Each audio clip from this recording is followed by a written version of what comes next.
O Monge e o Executivo, capítulo 2, O Velho Paradigma. Se você não mudar a direção, terminará exatamente onde partiu. Antigo provérbio chinês. Eu estava totalmente acordado, às 5:45 da manhã, mas não sentia muita vontade de sair da cama. Porém, como sabia que Simeão estaria esperando por mim na capela, abandonei as cobertas quentes, joguei um pouco de água no rosto e fui ao seu encontro. Simeão estava sentado na mesma cadeira que ocupava nas 5 cerimônias diárias.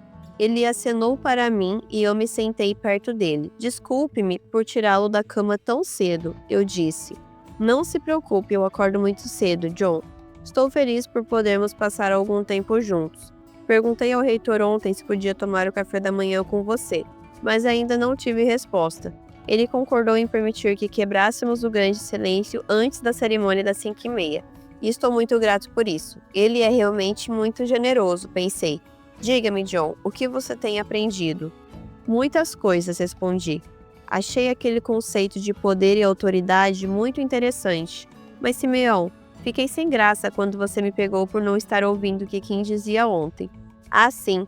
Tenho notado que você não ouve muito bem. O que você quer dizer com isso? Perguntei na defensiva.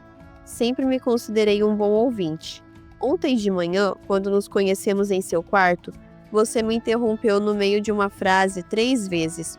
Isto sinceramente não me afeta, John, mas tenho receio das mensagens que você transmite às pessoas que lidera, quando as interrompe dessa maneira.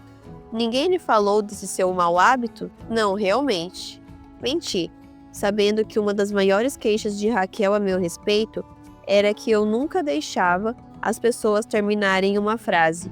Isso frustrava muito meus filhos. Raquel sempre repetia que provavelmente eu fazia a mesma coisa no trabalho e talvez ninguém jamais tivesse coragem de dizer-me.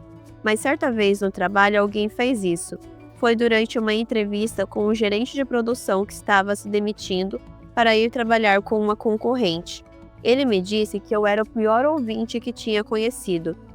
Não dei muita importância à sua colocação, pois o considerava um traidor, mas agora via que precisava repensar essa observação feita por ele. Quando você interrompe as pessoas no meio de uma frase, John, você envia algumas mensagens negativas. Número 1. Se você me interrompeu, é porque não estava prestando muita atenção ao que eu dizia, já que sua cabeça estava ocupada com a resposta. Número 2. Se você se recusa a me ouvir, não está valorizando a minha opinião. Finalmente, você deve acreditar que o que tem a dizer é muito mais importante do que o que eu tenho a dizer. John, essas mensagens são desrespeitosas e como líder você não pode enviá-las. Mas não é assim que eu me sinto, Simeão, retruquei. Tenho muito respeito por você. Seus sentimentos de respeito devem se expressar através de suas ações de respeito, John. Acho que tenho que trabalhar isso, respondi apressadamente, querendo mudar de assunto. Fale-me de você, John. Simeão pediu como se estivesse lendo minha mente.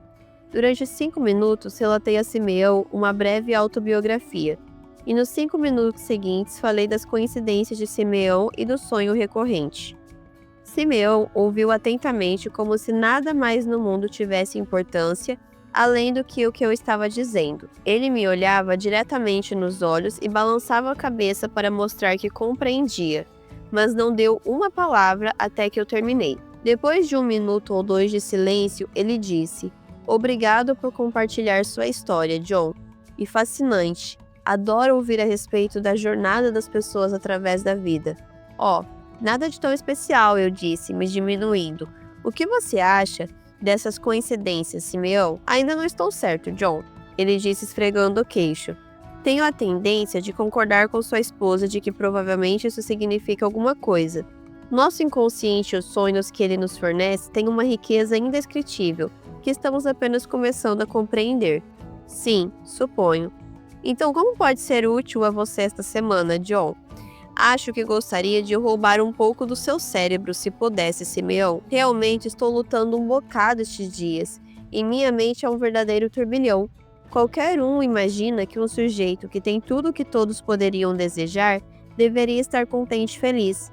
Mas como lhe disse, este não é o meu caso. John, levei muitos anos para aprender que não são as coisas materiais que nos trazem alegria na vida. Simeão disse como se estivesse declarando uma verdade universal. Olha em torno de nós, os maiores prazeres da vida são totalmente grátis. Você realmente acha isso, Simeão? Só para começar, John, pense no amor, no casamento, na família, nos amigos, filhos, netos, no nascer e pôr do sol, nas noites de lua, nas estrelas brilhando, nas criancinhas, nos dons do tato, gosto, olfato, audição, visão, na boa saúde, nas flores, lagos, nuvens, sexo, na capacidade de fazer escolhas e na própria vida.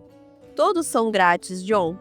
Alguns frágeis começavam a entrar na capela, e eu soube que nossa hora estava quase chegando ao fim. Acho que devo aprender alguma coisa com você esta semana, Simeão. Não sei o que será, mas estou desejoso de continuar. Preciso ter minha vida de volta, de novo, antes de perder o emprego e até a família. Mas para ser honesto com você, na realidade estou me sentindo pior aqui.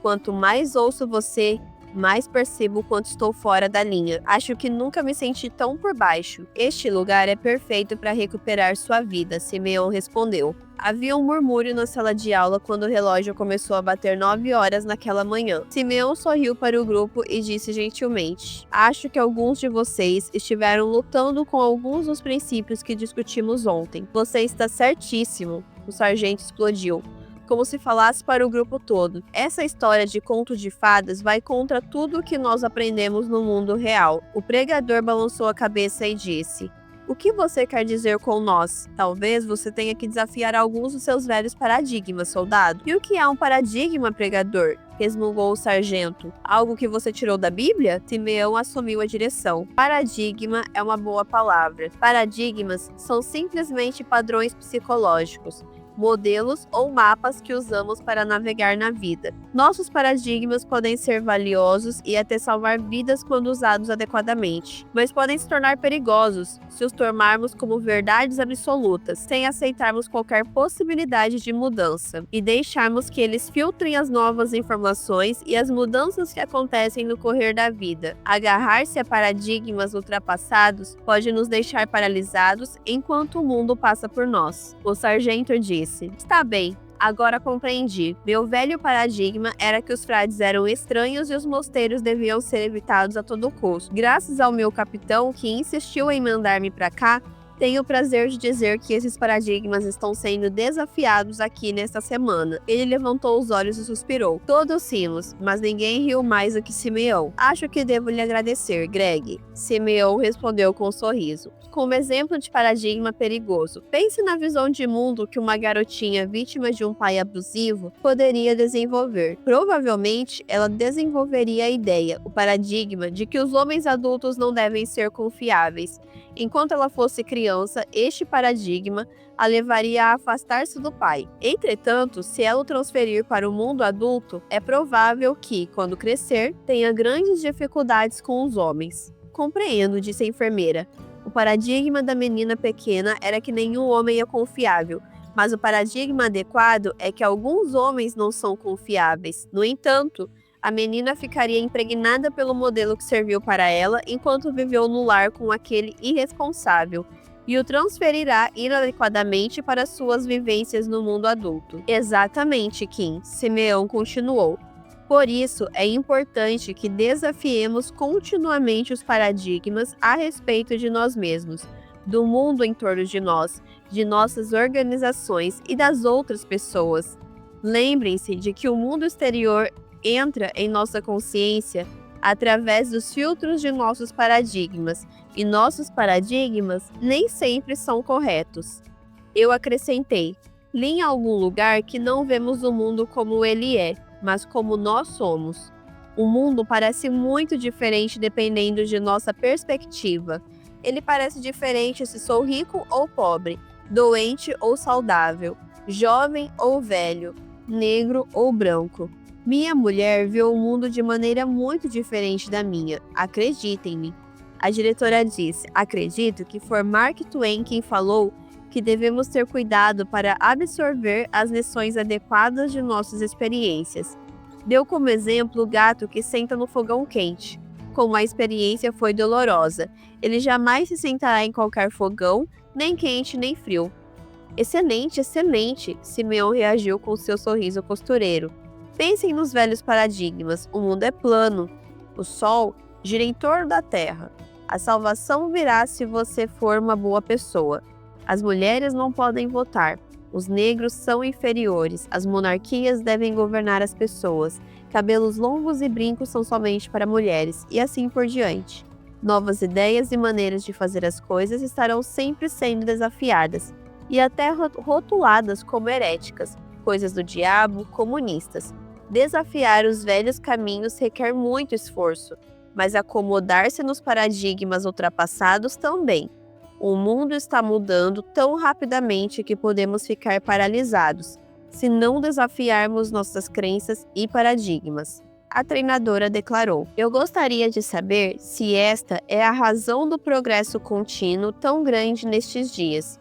Se uma organização não está desafiando suas crenças e velhas maneiras de fazer as coisas, a concorrência e o mundo simplesmente a ultrapassam. Por outro lado, constatamos que as pessoas têm muita dificuldade em mudar. Por que, Simeão?"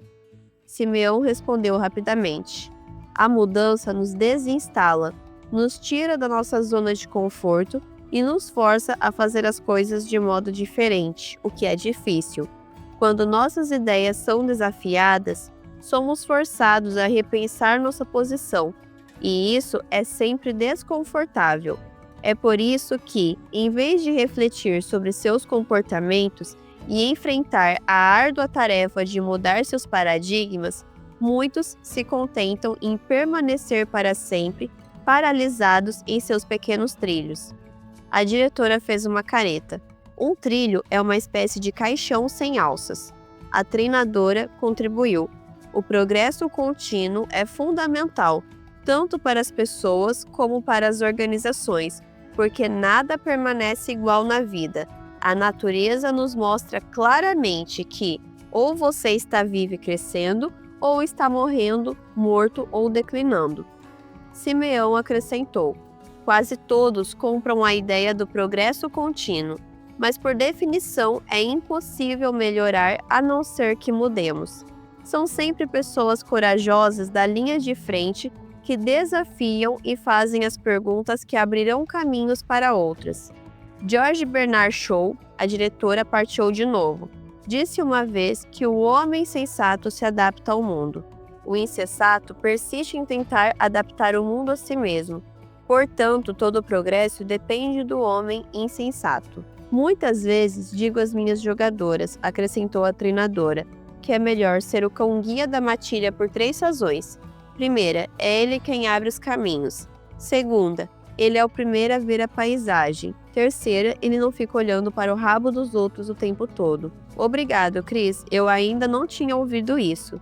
Simeão riu. Ele caminhou em direção ao quadro e escreveu exemplos de velhos e novos paradigmas enquanto o grupo trocava ideias. Velho paradigma: invencibilidade dos Estados Unidos. Novo paradigma: concorrência global. Velho: administração centralizada. Novo: administração descentralizada. Velho: Japão igual a produtos de má qualidade. Novo: Japão igual a produtos de boa qualidade. Velho: gerenciamento. Novo: liderança. Velho: eu penso. Novo: causa e efeito. Velho: apego a um modelo. Novo: melhoria contínua. Velho: lucro a curto prazo. Novo: lucro a curto e longos prazos. Velho: trabalho. Novo: sócios. Velho: evitar e temer mudanças. Novo: a mudança é uma constante. Velho: está razoável. Novo: defeito zero. Simeão continuou: "Claro, temos velhos paradigmas sobre como dirigir organizações que precisam ser desafiados nessa entrada no novo milênio. Como a menininha, podemos estar carregando bagagem velha e paradigmas organizacionais inadequados para um mundo em constante evolução. Segundo vocês, quais seriam os paradigmas predominantes na administração de uma organização hoje?" O sargento, como sempre, foi rápido. Estilo piramidal de administração. O vértice para baixo, faça o que eu digo, se eu quiser sua opinião, eu a darei para você. Viver segundo a regra de ouro, que diz, quem tem o ouro faz as regras. Simeão dirigiu-se para o quadro outra vez, vagarosamente dizendo, vamos falar do paradigma da administração de estilo piramidal e por que se tornou tão popular. Ele desenhou um grande triângulo e subdividiu em 5 partes. Nossa administração em estilo de pirâmide é um velho conceito herdado de séculos de guerra e monarquias. Nas Forças Armadas, por exemplo, temos o general no topo, com coronéis, seguidos dos capitães e tenentes, sargentos e adivinhem quem está lá embaixo? Os soldados. Greg disse. As tropas da linha de frente muitas vezes se referem a si mesmas como soldados e se orgulham muito disso. Obrigado, Greg. E quem é que fica mais próximo do inimigo, o general ou os soldados? Claro, os soldados, disse a treinadora. Simeão começou a colocar títulos de direção organizacional sobre os títulos militares, dizendo: vamos dar um passo de cada vez e adaptar este modelo militar às nossas organizações de hoje.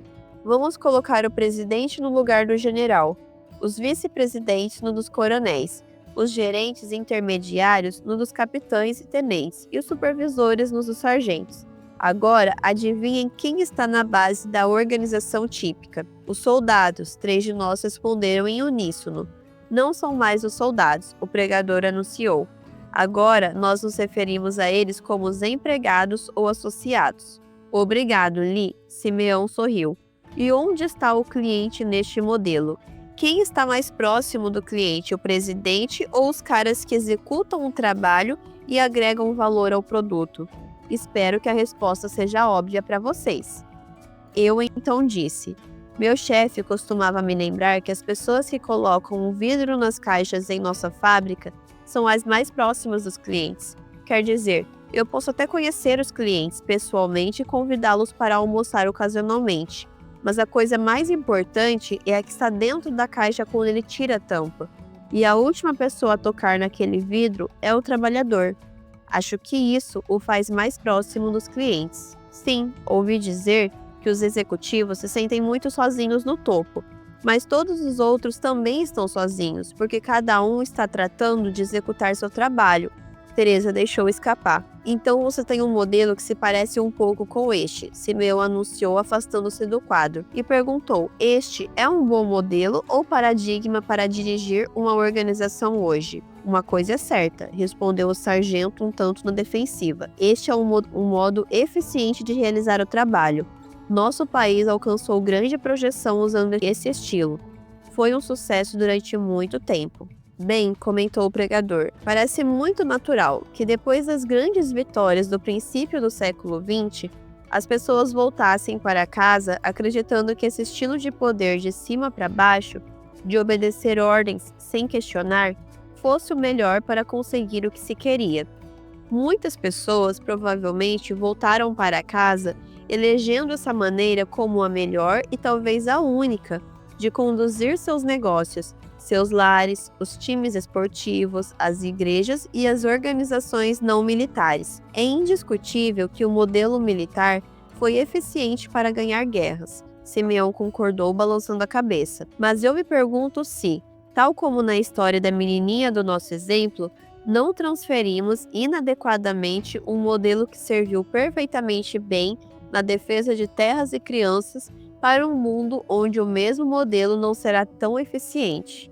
Este modelo nos serve bem hoje ou há um caminho melhor? Sabe? Lee começou.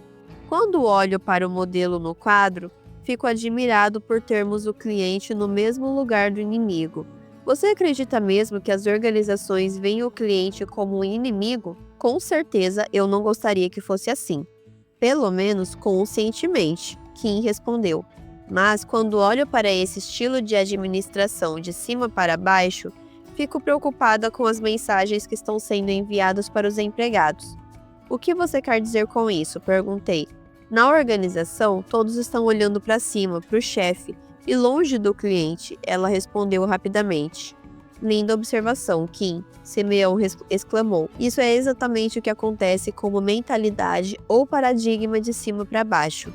Se eu tivesse que ir à sua organização e perguntasse aos empregados quem eles estão tentando agradar ou a quem eles servem, qual seria a resposta da grande maioria? Respondi sem hesitar. Eu gostaria de pensar que eles diriam o cliente, mas receio que diriam o patrão. Sim, de fato estou seguro de que os empregados de minha fábrica diriam algo como: estou aqui para fazer o chefe feliz. Se o chefe estiver feliz, a vida é boa. Triste, mas provavelmente verdadeiro. É honesto de sua parte reconhecer isso, John, afirmou Simeão. Minha experiência tem sido a mesma. Hoje, em muitas organizações, as pessoas se empenham sobretudo em manter o patrão feliz. E quando todo mundo se empenha em manter o chefe feliz, quem se preocupa em manter o cliente feliz? A diretora parecia um tanto confusa quando disse vagarosamente: Ah, isso é muito triste. Talvez a pirâmide esteja de cabeça para baixo. Talvez o cliente precise estar no topo. Isso não faz muito mais sentido? Claro que faz, Teresa, respondeu o pregador. Porque se o cliente não estiver sendo servido e mantido feliz, não vai haver um próximo seminário, porque logo estaremos desempregados. Simeão encaminhou-se para o quadro, seguindo o que Teresa disse. Suponham que nosso paradigma de cima para baixo esteja de cabeça para baixo. Suponham que o modelo que serviu perfeitamente bem num certo tempo e lugar não seja adequado hoje. E se, como Teresa sugeriu, invertêssemos o triângulo e colocássemos o cliente no topo? E como dissemos anteriormente, os mais próximos do cliente fossem os associados ou empregados, apoiados pela linha de frente dos supervisores e a seguir todo o resto. O novo modelo poderia se parecer com este. Simeão afastou-se do quadro. Acho que você está vivendo na Ilha da Fantasia, Simeão, exclamou o sargento. Você está dizendo que os empregados deveriam estar no topo dirigindo o negócio? Acho todo esse papo engraçado na teoria, mas esqueça-se dele no mundo real. Novo paradigma. Cliente na base, empregados e associados, supervisores, gerentes intermediários, vice-presidentes, presidente, pirâmide invertida. Simeão sorriu placidamente. Por favor, aguente-me mais um minuto ou dois, Greg. Vamos imaginar uma organização cujo foco principal fosse servir ao cliente. Imagine, como mostra a pirâmide, uma organização onde os empregados na linha de frente estivessem servindo aos clientes e garantindo que suas verdadeiras necessidades estivessem sendo satisfeitas. E suponha também que o supervisor da linha de frente começasse a ver os empregados como clientes, se dedicasse a identificar e preencher suas necessidades, e assim por diante, pela pirâmide abaixo. Isso iria requerer que cada gerente adotasse uma nova atitude, um novo paradigma, reconhecendo que o papel do líder não é impor regras e dar ordens à camada seguinte. Em vez disso, o papel do líder é servir. Que paradoxo interessante! E se estivesse tudo de cabeça para baixo? Talvez liderassem melhor servindo. A enfermeira secundou. No hospital, eu sempre digo aos meus supervisores que seu trabalho consiste em remover todos os obstáculos, todos os entraves para que os empregados possam ser aos pacientes. Eu lhes digo para se verem como gigantescos niveladores de estradas, removendo todos os quebra-molas ao longo do caminho. Usando suas palavras, Simeão, remover os obstáculos seria servir as pessoas. Isso mesmo, o pregador acrescentou. Infelizmente, muitos gerentes colocam obstáculos em vez de removê-los. Eu costumava chamar os supervisores que passavam os dias colocando obstáculos de gerentes gaivotas. Um gerente gaivota é aquele que periodicamente voa para dentro da área, faz muito barulho, engana as pessoas, talvez coma seu almoço e desaparece. Acho que todos nós conhecemos alguns gerentes assim. E uma vergonha que tantos líderes gastem seu tempo falando dos seus direitos como líderes, em vez de suas terríveis responsabilidades como líderes. Simeão sorriu. Está na hora da capela do meio-dia. Resumindo o que discutimos, um líder é alguém que identifica e satisfaz as necessidades legítimas de seus liderados e remove todas as barreiras para que possam servir ao cliente. De novo, para liderar, você deve servir. Viva Simeão, viva Simeão! O sargento cantou até perder o fôlego enquanto saía. Depois do almoço, resolvi andar um pouco na praia antes da aula de tarde. Greg perguntou se podia ir comigo e eu menti polidamente. Seria ótimo. O sargento era a última pessoa com quem eu queria dar um passeio. Caminhamos uns minutos em silêncio até que ele perguntou: o que você acha de toda essa coisa de poder versus autoridade e de servir as pessoas? Ainda não estou certo, mas continuo ouvindo, respondi. Tenho dificuldade em acreditar que isso poderia funcionar no mundo real. É grego para mim.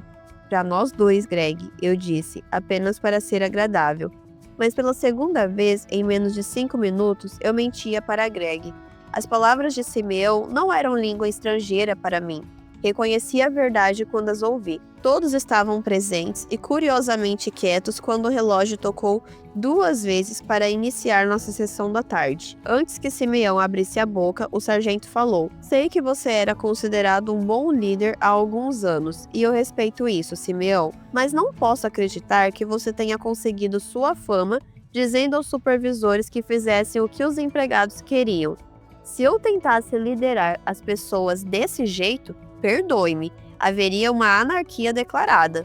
No mundo perfeito você pode estar certo, mas fazer o que as pessoas querem nunca funcionará neste mundo. Sinto muito, Greg, começou Simeão. Acho que não fui claro sobre o que significa servir. Eu disse que os líderes deveriam identificar e satisfazer as necessidades de seus empregados e servi-los, atendê-los. Eu não disse que eles deviam identificar e satisfazer as vontades das pessoas, ser escravos delas. Os escravos fazem o que os outros querem, os servidores fazem o que os outros precisam. Há um mundo de diferença entre satisfazer vontades e satisfazer necessidades. E como você definiria a diferença? Greg perguntou, um pouco mais calmo. Simeão não hesitou. Como pai, por exemplo, se eu permitisse que meus filhos fizessem o que quisessem, acho que nenhum de vocês iria querer passar um tempo em minha casa, porque as crianças estariam correndo, gritando e teríamos uma anarquia, como você mesmo disse. Dando o que as crianças querem, estou seguro de não estar dando o que precisam. As crianças e os adultos precisam de um ambiente com limites, um lugar onde haja padrões estabelecidos e onde as pessoas sejam responsáveis. Elas podem não querer limites e responsabilidades, mas precisam de limites e responsabilidade. Não fazemos favor a ninguém dirigindo lares ou departamentos indisciplinados. O líder nunca deve aceitar a mediocridade ou o segundo lugar. As pessoas têm necessidade de receber estímulo para se tornarem o melhor que puderem ser. Talvez isto não seja o que querem, mas o líder deve estar sempre mais preocupado com as necessidades do que com as vontades. Para minha surpresa, senti vontade de falar. Todos os trabalhadores de nossa fábrica querem ganhar $20 por hora. Se fôssemos pagar-lhes $20 por hora, provavelmente estaríamos falidos em poucos meses, porque nossa concorrência seria capaz de fazer o vidro muito mais barato. Se aceitássemos a reivindicação, poderíamos ter feito o que os empregados queriam, mas certamente não faríamos o que eles precisavam, que é proporcionar empregos estáveis e duradouros. O sargento acrescentou: sim, acho que é isso que os políticos fazem quando tomam suas decisões baseadas na última pesquisa Gallup. Pensam estar dando o que o povo quer, mas desconhecem o que realmente o povo precisa. Mas como você diferencia necessidades de vontades? Perguntou a enfermeira. Uma vontade, Simeão explicou, é simplesmente um anseio que não considera as consequências físicas ou psicológicas daquilo que se deseja. Uma necessidade, por outro lado, é uma legítima exigência física ou psicológica para o bem-estar do ser humano. Isso não é um pouco complicado? Kim questionou. Além do mais, as pessoas são diferentes, o que faz com que tenham necessidades diferentes. Embora eu ache que há certas necessidades, como receber tratamento respeitoso que são universais? Grande questão, Kim. Apartei. Meu filho mais velho, John Jr., era uma criança de vontade forte, enquanto minha filha Sarah era mais dócil. Com certeza, eles têm necessidades diferentes, e isso exigiu de nós pais diferentes estilos de tratamento para lidar com essas necessidades individuais. O mesmo vale para o lugar onde trabalho. Um novo empregado certamente tem uma série de necessidades diferentes da de alguém que trabalha lá há 20 anos e conhece perfeitamente suas tarefas. Pessoas diferentes têm necessidades diferentes, e por isso acho que o líder precisa ser flexível. Simeão continuou: se o papel do líder é identificar e satisfazer as legítimas necessidades das pessoas, nós deveríamos estar nos perguntando constantemente: quais são as necessidades das pessoas que lidero? Quero desafiar vocês a fazerem uma lista das necessidades que essas pessoas têm em sua casa, na igreja, na escola, onde quer que vocês liderem. E se não conseguirem dizer quais são as necessidades dos que trabalham com vocês, perguntem-se: quais são as minhas necessidades? Isso os ajudará a descobrir a dos outros. Greg adiantou-se: bem, Chuck, o operador da retroescavadeira necessita de uma boa máquina, de ferramentas adequadas, de treinamento, de material, de um salário justo e de um ambiente de trabalho seguro. Isso o faria feliz. Simeão replicou: esse é um bom começo, Greg. Tudo o que você disse supre muito bem as necessidades físicas de Chuck. Mas lembre-se, ele também tem necessidades psicológicas que precisam ser satisfeitas. Quais seriam essas necessidades? A enfermeira, a mais brilhante dos participantes do retiro, pensei, levantou-se, caminhou em direção ao quadro e desenhou outra pirâmide. Depois disse: não posso acreditar que estou fazendo isto, mas vou obedecer a Simeão, falando quando tenho vontade de falar. Queridinha do professor, gritei para ela. Pare com isso, Joe, não é fácil para mim. Kim rebateu com um pequeno sorriso. No curso de psicologia, aprendi a respeito de Abraham Maslow e sua hierarquia das necessidades humanas. Acho que havia 5 níveis de necessidades, sendo o nível mais baixo comida, água e teto. O segundo, segurança e proteção, e assim por diante. A enfermeira afastou-se do quadro antes de prosseguir. Se bem me lembro, as necessidades do nível mais baixo devem ser satisfeitas antes das necessidades de nível mais alto. Assim, se considerarmos o nível mais baixo, suponho que pagar um salário justo e dar os benefícios satisfariam as necessidades de comida, água e teto. As necessidades da segunda camada, segurança e proteção, exigiriam um ambiente de trabalho seguro, juntamente com o fornecimento de limites e o estabelecimento de regras e padrões, como disse Simeão hoje cedo. Maslow afirma que estabelecer limites, regras e padrões é fundamental para satisfazer as necessidades de segurança e proteção. Isso nos leva a concluir que Maslow não era de jeito algum adepto da permissividade dos pais. Pirâmide de Maslow. Na base, comida, água e moradia, depois segurança e proteção, depois pertencimento e amor, depois autoestima e, por fim, autorrealização. Continue, Kim, você tá com a corda toda. Kim abriu um grande sorriso e continuou: seu nervosismo desaparecendo aos poucos. De qualquer modo, uma vez atendidos os 2 níveis básicos de necessidades, os sentimentos de pertencer à empresa e de ser amado tornam-se necessidades incentivadoras. Eu me lembro que isso inclui a necessidade de fazer parte de um grupo saudável, com relacionamentos acolhedores e saudáveis. Uma vez satisfeitas essas necessidades, o estímulo vem da autoestima, o que inclui a necessidade de sentir-se valorizado, tratado com respeito, apreciado, encorajado, tendo seu trabalho reconhecido, premiado e assim por diante. Você está falando da necessidade de colo, disse o sargento. Vou terminar. A enfermeira continuou sorrindo. Uma vez satisfeitas essas necessidades, a necessidade passa a ser a de autorrealização, que muitos lutaram para tentar definir.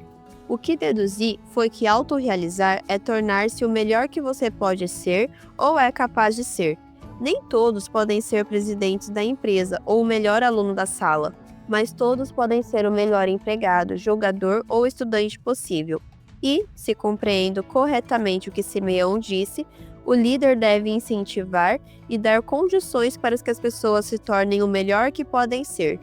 Acho que Chuck, da retroescavadeira, jamais será presidente da companhia, mas podemos incentivá-lo para que seja o melhor operador possível de retroescavadeira. Seja como for, isso agora soa familiar, não é, Greg? O pregador riu. Não é este o tema da canção do exército naqueles comerciais que nos levam à loucura? Vamos cantá-lo para Greg. Para terminar o dia, saímos pela porta marchando e cantando o jingle do exército, que dizia que as pessoas têm que alcançar a própria excelência.